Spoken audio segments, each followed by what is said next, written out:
নবম pay scale gazette ও দ্বিগুণ মহার্ঘ ভাতা ঘোষণা ২২ লাখ সরকারি কর্মচারীর জন্য নতুন ঘোষণা। তো বন্ধুরা, আজকের ভিডিওটি সরকারি কর্মচারীদের জন্য খুবই গুরুত্বপূর্ণ। শেষ পর্যন্ত না টেনে দেখুন এবং মূল আলোচনা যাওয়ার পূর্বে এখনো যারা চ্যানেলটি সাবস্ক্রাইব করেননি, এখনই চ্যানেলটি সাবস্ক্রাইব করে বেল বাটনটি অন করে দিয়ে আমাদের সঙ্গেই থাকুন। তো বন্ধুরা, দীর্ঘ প্রতীক্ষার অবসান ঘটিয়ে বৃহস্পতিবার রাজধানীর শেরেবাংলা নগরের পরিকল্পনা কমিশন ভবনে অনুষ্ঠিত হলো নবম বেতন কমিশনের প্রথম আনুষ্ঠানিক বৈঠক, যা সরকারি চাকরিজীবীদের জন্য একটি ঐতিহাসিক দিন হিসেবে বিবেচিত হচ্ছে। সকাল 10টায় শুরু হওয়া এই বৈঠকে কমিশনের চেয়ারম্যান, সদস্য, অর্থ মন্ত্রণালয়ের উচ্চ পদস্থ কর্মকর্তা, জনপ্রশাসন মন্ত্রণালয়ের প্রতিনিধি এবং বিভিন্ন দপ্তরের বিশেষজ্ঞরা উপস্থিত ছিলেন। আলোচনার কেন্দ্রবিন্দুতে ছিল নবম জাতীয় পে স্কেলের গেজেট প্রকাশ, মহার্ঘ ভাতা দ্বিগুণ কর এবং অন্যান্য ভাতা সমন্বয়ের চূড়ান্ত সিদ্ধান্ত।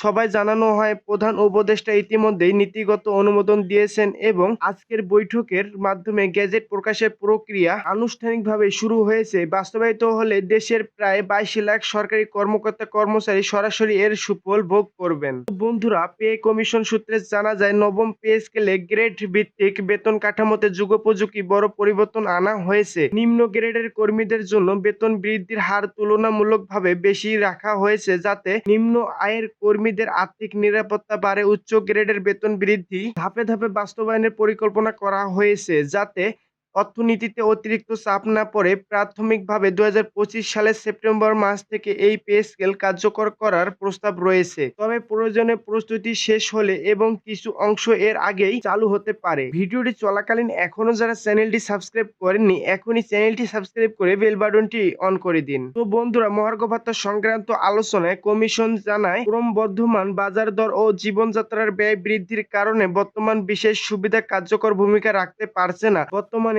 সরকারি কর্মীরা মূল বেতনের নির্দিষ্ট শতাংশ হিসেবে বিশেষ সুবিধা পাচ্ছেন, যা নতুন সিদ্ধান্ত অনুযায়ী প্রায় দ্বিগুণ করা হবে। এই বৃদ্ধি কার্যকর হলে নিম্ন ও মধ্য আয়ের সরকারি কর্মীদের মাসিক আয়ে উল্লেখযোগ্য স্বস্তি আসবে। পাশাপাশি চিকিৎসা ভাতা, বাড়ি ভাড়া ভাতা, টিফিন ভাতা, ওভারটাইম ভাতা এবং অন্যান্য সুযোগ সুবিধাতেও সমন্বয়ের সিদ্ধান্ত গৃহীত হয়েছে, যা দীর্ঘদিন ধরে স্থগিত অবস্থায় ছিল। তো বন্ধুরা, অর্থনৈতিক বিশ্লেষকদের মতে নবম পে স্কেল বাস্তবায়নে সরকারি কর্মীদের ক্রয় ক্ষমতা বৃদ্ধি করবে, ফলে বাজারে অর্থের প্রবাহ বাড়বে এবং অভ্যন্তরীণ অর্থনীতি চাঙ্গা হবে। তবে এর ফলে মুদ্রাস্ফীতি সামান্য বাড়তে পারে। এই ঝুঁকি মোকাবেলায় সরকারকে রাজস্ব আয় বৃদ্ধি, কর ব্যবস্থার আধুনিকায়ন এবং উৎপাদন খাতে বিনিয়োগ বাড়ানোর উপর গুরুত্ব দিতে হবে। বিশেষজ্ঞরা আরও মনে করছেন, বেতন বৃদ্ধির ইতিবাচক প্রভাব ধরে রাখতে বাজার দর নিয়ন্ত্রণ এবং প্রয়োজনীয় পণ্যের সরবরাহ নিশ্চিত করাটাও জরুরি। বৈঠক শেষে পে কমিশনের চেয়ারম্যান বলেন, এটি শুধু বেতন সংস্কার নয়, বরং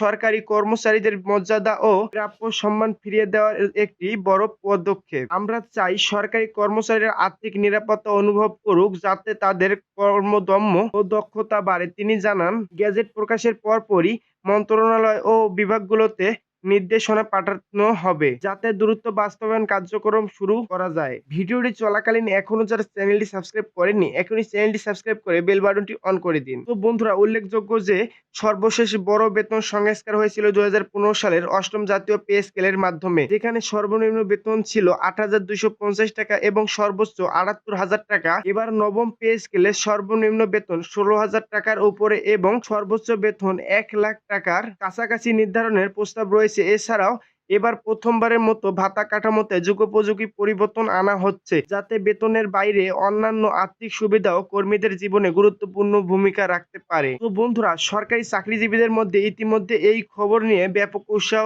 ও উচ্ছ্বাস দেখা দিয়েছে। সামাজিক মাধ্যমে অনেকে একে দীর্ঘদিনের দাবি পূরণের প্রথম ধাপ হিসেবে বর্ণনা করেছেন এবং আশা করছেন গেজেট জারি ও বাস্তবায়ন প্রক্রিয়া শীঘ্রই সম্পূর্ণ হবে। তো বন্ধুরা, ভিডিওটির এই মুহূর্তে এসে এখন পর্যন্ত যারা চ্যানেলটি সাবস্ক্রাইব করেননি, অবশ্যই মহার্ঘ ভাতা এবং নবম পে স্কেলের সর্বশেষ আপডেট পেতে চ্যানেলটি সাবস্ক্রাইব করে রাখুন। আজ এ পর্যন্তই, ধন্যবাদ।